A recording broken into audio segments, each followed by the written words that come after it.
Hello everyone. Today we are going to start another one important point in the chapter Money Market and Capital Market in India. And we are discussing here at 12th economics and chapter number 9, and the concept is a capital market in India. This is another one important concept in money market and capital market.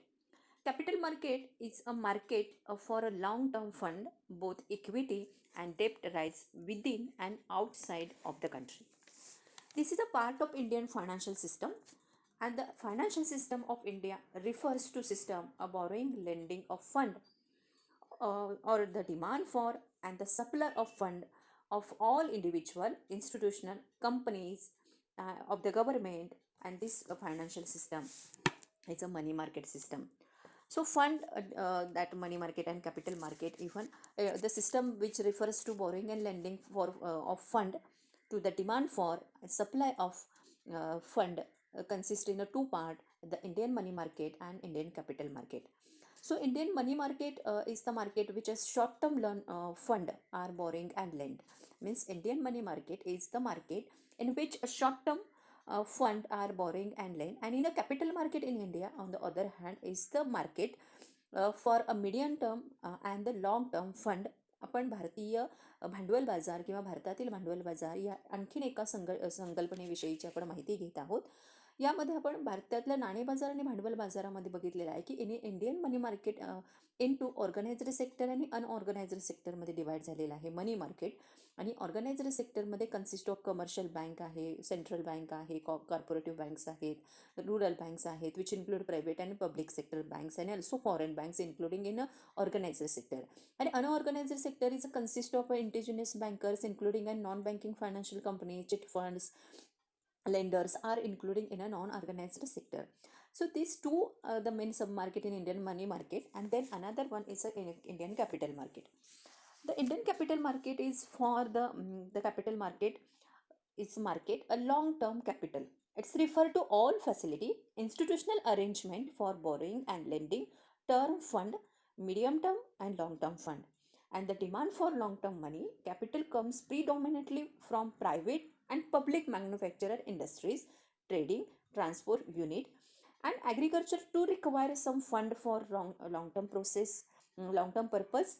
The central government and state government raise a substantial amount for the capital market, and the supply of fund for the capital market comes largely from individual savers. They supply through banks and insurance company, corporate savers, commercial bank, insurance company, public provident fund, and other specific agent. And the capital market in India can be classified into the gilt edge market, government semi security. तर भारतातील भांडवल बाजाराची संकल्पना आपण समजून घेत आहोत. हा एक देशातील आणि देशाबाहेरील एकत्रित समभाग आणि कर्ज अशा दोन्ही दीर्घ मुदतीच्या निधीची बाजारपेठ आहे. हा देखील एक वित्तीय प्रणालीचा महत्त्वाचा घटक आहे. अधिक गुंतवणुकीला चालना देण्यासाठी आर्थिक वृद्धीला प्रभावी भांडवल बाजाराचा विकास आवश्यक आहे. मग दीर्घकालीन निधीसाठी मग ॲग्रिकल्चर सेक्टर असेल, इंडस्ट्री सेक्टर असेल, तर दीर्घकालीन निधीची मागणी जी आहे ती या सर्व सेक्टरमधून होत असते. आणि ही जी मग वैयक्तिक बचतकर्ता असेल, सांघिक बचतकर्ता असतील, बँका असतील, विमा कंपन्या असतील, विशेष वित्तीय संस्था असतील, तर या दीर्घकालीन पुरवठा करत असतात. मग supply of fund for the capital market comes in largely from individual saver, corporate savers जे आहेत, कमर्शियल बँक आहेत, इन्शुरन्स कंपनी आहेत, याच्याकडून जास्त मोठ्या प्रमाणामध्ये इथे येत असतो. Then this is a system, Indian capital market, government security, industrial security market. Then the Indian capital market explain with the structure of India's capital market. So first, capital market in India is compromised is a gilt edge, means government security market, industrial market, in industrial security, market development, financial institute and financial intermediates. भारतात भांडवली बाजारामध्ये सरकारी रोखे, औद्योगिक रोखे, बाजार विकास वित्तीय संस्था आणि वित्तीय मध्यस्थ यांचा समावेश होत असतो. तर इंडियन मार्केटमध्ये इथे गव्हर्नमेंट सिक्युरिटीज आहेत, इंडस्ट्रियल सिक्युरिटी मार्केट आहे, डेव्हलपमेंट फायनान्शियल इन्स्टिट्यूट आहेत आणि फायनान्शियल इंटरमिजिएट आहेत. इंडस्ट्रियलमध्ये न्यू इश्यू मार्केट आहे आणि ओल्ड इश्यू मार्केट आहे. आणि डेव्हलपिंग फायनान्शियल इन्स्टिट्यूट कोणते आहेत तर FIGCI, ICICI, SFC आहे, IDBI आहे, IIBI आहे, UTI आहे. तर ह्या सर्व विकास वित्तीय संस्था आहेत. आणि त्यानंतर वित्तीय मध्यस्थ कोण आहे तर फायनान्शियल इंटरमिजिएट्स कोण आहेत, मर्चंट बँक्स आहेत, देन म्युच्युअल फंड आहे, लिझिंग कंपनीज आहे, व्हेंचर कॅपिटल कंपनीज आहेत, अदर्स आहेत. म्हणजे these all are the financial intermediates आहेत. ह्या संपूर्ण वैयक्तिक मध्यस्थ आहेत. ह्या संपूर्ण विकास वित्तीय म्हणजे डेव्हलपमेंटल फायनान्शियल इन्स्टिट्यूट्स ह्या सर्व आहेत. तर अशा प्रकारे भारतातल्या भांडवल बाजाराची रचना आपल्याला अशी समजावून घेता येईल की भांडवल बाजारामध्ये गव्हर्नमेंट सिक्युरिटीज आहे, इंडस्ट्रियल सिक्युरिटी मार्केट आहे, डेव्हलपमेंटल फायनान्शियल इन्स्टिट्यूट आणि फायनान्शियल इंटरमिडिएट या सर्वांचा समावेश हा भारतीय भांडवल बाजारामध्ये होत असतो. तर भारतीय भांडवल बाजाराचं एक आपल्याला इथे चित्र दिलेलं आहे बघा. त्यानंतर भारतीय भांडवल बाजाराची स्ट्रक्चर आपण समजून घेत असताना गव्हर्नमेंट सिक्युरिटी यामध्ये जर बघितलं तर it is known as a gilt edge market and it is deal with the government and semi government security and such securities carried a fix rate interest. हा जो पहिला आपण सरकारी कर्ज रोखे, हा जो पहिला भांडवल बाजारातली पहिली जी संकल्पना आहे की सरकारी रोख्यांचा समावेश होतं, याला गिल्ड एज असं देखील म्हटलं जातं, सोनेरी रोखे बाजार. आणि यामध्ये सरकारी आणि निमसरकारी रोख्यांचा व्यवहार होतो आणि व्याजदर यावर निश्चित असतो. देन आहे इंडस्ट्रियल सिक्युरिटी मार्केट. नेक्स्ट आहे की industrial security market it deals with shares and debentures issued by old and new companies and it divide a primary market and the secondary market. Primary market help to raise a fresh capital through the sales of shares, debentures, and secondary market deals with the securities already issued by the companies. Secondary market function through the stock exchange. And stock exchange is an important constitute of a capital market. It is an associate and organization in which stock, bond, and commodities are the told and Bombay Stock Market and National Stock Exchange are the premier stock market exchange in the country.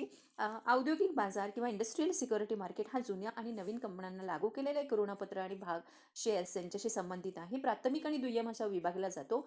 या बाजारामध्ये भाग आणि ऋणपत्रके विक्रीतून नवीन भांडवल उभारण्यास मदत होते.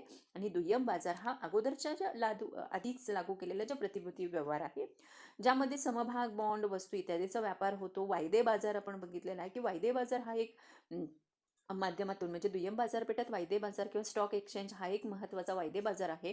ही एक संघटना आहे, ही एक व्यवस्था आहे की ज्याच्यामध्ये समभाग, रोखे, वस्तू, व्यापार इत्यादी देशातल्या प्रमुख वायदे बाजारांचा समावेश होतो. देन आहे डेव्हलपमेंट फायनान्शियल इन्स्टिट्यूट की they provide medium term and long term financial assistant to provide a sector and they include industrial finance corporate of India, industrial investment bank of India, Exim bank. वित्तीय विकास वित्तीय संस्था ज्या आहेत development financial institute या खाजगी क्षेत्राला मध्यम मुदतीची व दीर्घ मुदतीची आर्थिक मदत पुरवत असतात.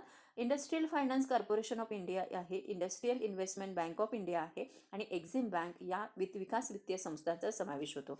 देन आहे फायनान्शियल इंटरमिजिएट्स. यामध्ये ही वित्तीय संस्था, वित्तीय मध्यस्थ यांना म्हटलं जातं. एक ॲन ऑर्गनायझेशन आहे which act as a link between investors and borrowers to meet a financial object of both parties and they consist of merchant bank, mutual fund, leasing company and venture capital. विकास वित्तीय संस्था ही अशी संस्था आहे की जी दोन्ही पक्षांच्या आर्थिक उद्दिष्टाची पूर्तता करते. गुंतवणूकदार आणि कर्जदार यामध्ये दुवा करते. व्यापारी बँका, म्युच्युअल फंड, भाडेतत्वावरील कंपन्या आणि उद्यम कंपन्या इत्यादींशी संबंधित असते. तर भारतातलं फायनान्शियल मार्केट आपण समजून घेत आहोत. तर फायनान्शियल मार्केट हे दोन भागामध्ये विभागलेलं आहे. एक आहे मनी मार्केट आणि दुसरा आहे कॅपिटल मार्केट. कॅपिटल मार्केटची ही रचना आहे की कॅपिटल मार्केटमध्ये गव्हर्नमेंट सिक्युरिटी, इंडस्ट्रियल मार्केट आहे, डेव्हलपमेंट फायनान्शियल इन्स्टिट्यूट आहेत आणि फायनान्शियल इंटरमिजिएट आहेत की या बाजारामध्ये दीर्घ मुदतीचे, अल्पकालीन आणि दीर्घकालीन मुदतीचा पुरवठा ह्या भांडवल बाजारामध्ये केला जातो. तर भांडवल बाजारामध्ये समाविष्ट असणाऱ्या या सर्व वित्तीय संस्था आहेत आणि या वित्तीय संस्था निधीची जी मागणी असते किंवा कर्जाची जी मागणी असते, मग कृषी क्षेत्रासाठी असेल, व्यापार उद्योग क्षेत्रासाठी असेल, तर अशा दोन्ही क्षेत्रांसाठी कर्ज आणि समभाग अशा दोन्हीही दीर्घ मुदतीच्या निधीची बाजारपेठ हा भांडवल बाजार आहे. आणि यासाठी दीर्घकालीन निधीचा पुरवठा करणाऱ्या संस्था कोण आहेत तर वैयक्तिक बचतकर्ता आहे, सांघिक बचत आहे, बँका, विमा कंपन्या, विशेष वित्तीय संस्था यांच्यामार्फत दीर्घकालीन वित्तीय पुरवठा केला जातो. तर हा एक Indian capital market in India, तर भारतातल्या भांडवल बाजाराची ही रचना आपल्याला सांगता येईल. हा व्हिडिओ आवडला तर नक्की व्हिडिओला लाईक करा, चॅनलला सबस्क्राईब करा.